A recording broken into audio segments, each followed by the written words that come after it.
Hi, my name is Don Slauson. I'm the head of props at the Dallas Theater Center. And I'm Ben Zeman. I'm the head of audio and video at the Dallas Theater Center. And today we are interviewing Mr. John here in his day in the life video, so we can learn a little bit more about the props department.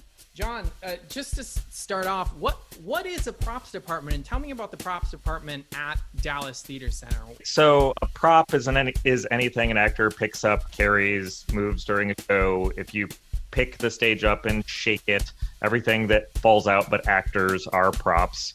Furniture and sculpture work and soft goods, so that's anything to do with fabric. In my department, I have two people that work for me. Duval is my props carpenter, and he does what you would think a props carpenter does for the most part, which is he builds furniture. He builds anything that's made out of wood. He also does almost all of our metal fabricating. So if we have to build something out of steel or aluminum, anything like that, Duval does most of that.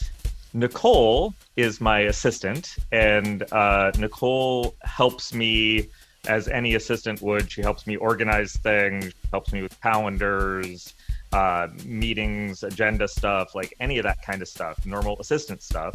But she also has a second job. She's also an artisan, and she specializes in soft goods. So as I said before, that would be anything to do with fabric. So if we need a quilt made for a show, Nicole is the person who would make that, or curtains, or reupholstering furniture. A lot of times in theater, we will buy old, run-down pieces of furniture and make them look brand new. And in the case of like buying an old sofa off of like Craigslist, we do that a lot. And then we get into the shop and choose new fabric for it.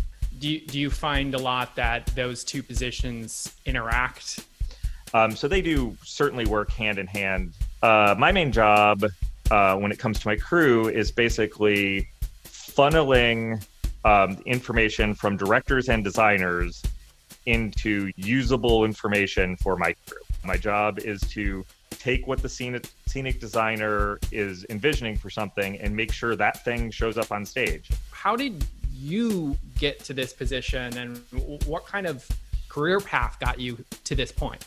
I have a degree in theater with an emphasis in lighting design, which I've used a total of 0 times in my professional career. I started in high school, basically, as a production assistant at a local theater in upstate New York called the Merry-Go-Round Playhouse. From there, I ended up going to college, and I had a wonderful teacher in college, a wonderful professor who did something very gutsy. He pulled me aside right before I was going to graduate and said, hey, you could graduate and become, going into lighting and become an electrician for a few years, and then a master electrician for a few years, and then an assistant designer for a few years, and then eventually be a designer, which is the career path that tons of electricians go through. And it's a totally great career path. But he recognized that my talents weren't there. Mm-hmm. Like, in all honesty, I wasn't a great lighting designer. I was never going to be a great lighting designer. So he pulled me aside and said, or you could go into props, which you do have strong talents for, and tomorrow have a job doing what you want to do. Yeah. And I went home that night and went, yup. And I started when I graduated, I went on the career path of props. Tell me about something that you think other people don't know about the props department and what you do every day. I don't think there's one thing I do that would be particularly surprising. I think what would be surprising is the wide range of skills. So I wrote out a list here of things, and this is a tiny portion of the things I've done in theater, but some of the things that I, over my career, have sort of regularly been asked. So here's my very quick list that I wrote down in 5 minutes. Oh, boy. Small electronics, upholstery, furniture building, foam sculpture, chainsaw wood sculpture, chemical reaction demonstrations, sword fabrication, printmaking, stained glass, screen printing, flower arranging, pneumatic, faux painting, welding, metal fabrication, and basket weaving. I was a freelancer for a few years, and when I was a freelancer, absolutely, that could be a Wednesday as a freelancer. Like, you just walk in and you'd have to do a little bit of everything. So what's the craziest thing that you've done in this job specifically for DTC? So the first thing I will say is that every day is a crazy thing. Almost every day I do something weird or different I've done in the past. I worked for a company called The Production Studio in Louisville, Kentucky, that we did all kinds of things. We did animatronics for grocery stores. So I've made pirates that stand over the seafood section and say, "Arr, matey." And I've made chickens that cluck to music over the egg section in grocery stores. I've done haunted house stuff, which you do really weird stuff for haunted house. If we're pointing at the Dallas Theater Center, in the first couple of years that I was here, we did The Wiz. And Liz Michael, one of our wonderful company members, played the evil witch in that show. And she came out on a throne that was sitting on a mound of monkey skulls.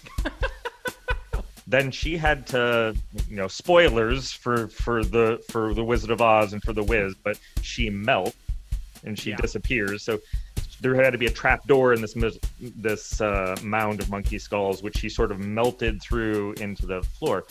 Well, I bought one real baboon skull, and then my carpenter at the time made a couple hundred, and then he and I put those together on this mound and then painted them all and added, little bits of torn fur and little bits of blood and made this sort of grotesque throne out of baboon skulls.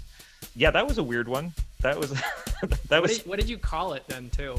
We called it the Bone Throne. Yep. Yeah. With our last question, what's the favorite show that you've worked on at the Dallas Theater Center? I'm going to cop out and pick two. So Fly was a production we did several years ago. It was a show I could have gone to every night. It was absolutely spectacular. It was the music was beautiful. The staging was beautiful. Everybody just put their heart and soul into that show. And I got to build some really interesting things. I made Captain Hook's hook, which in this production was sort of a steampunk mechanical thing that had all kinds of interesting movement to it. It was just really cool. And that show has a big place in my heart. My second pick is going to be Oedipus El Rey. And Oedipus El Rey is not because of the production itself, but how the production happened. And how the production happened was basically all the department heads in production were the design team. And we literally just got in a room together and went, what would be cool? What can we do? And it was a team design process. And it was a really it was the most collaborative design process I've ever done. And that was, while I loved the show and I thought it was a beautifully done production, it was more about how the production was done that really is why it's one of my favorite shows. This has been lovely, and I hope everybody enjoyed getting a little look into the crazy life of props. Well, thank you. I will be doing a couple more videos, much like you did. And those will be coming out later in the year. So look forward. Thanks a lot. Bye-bye. Thank you.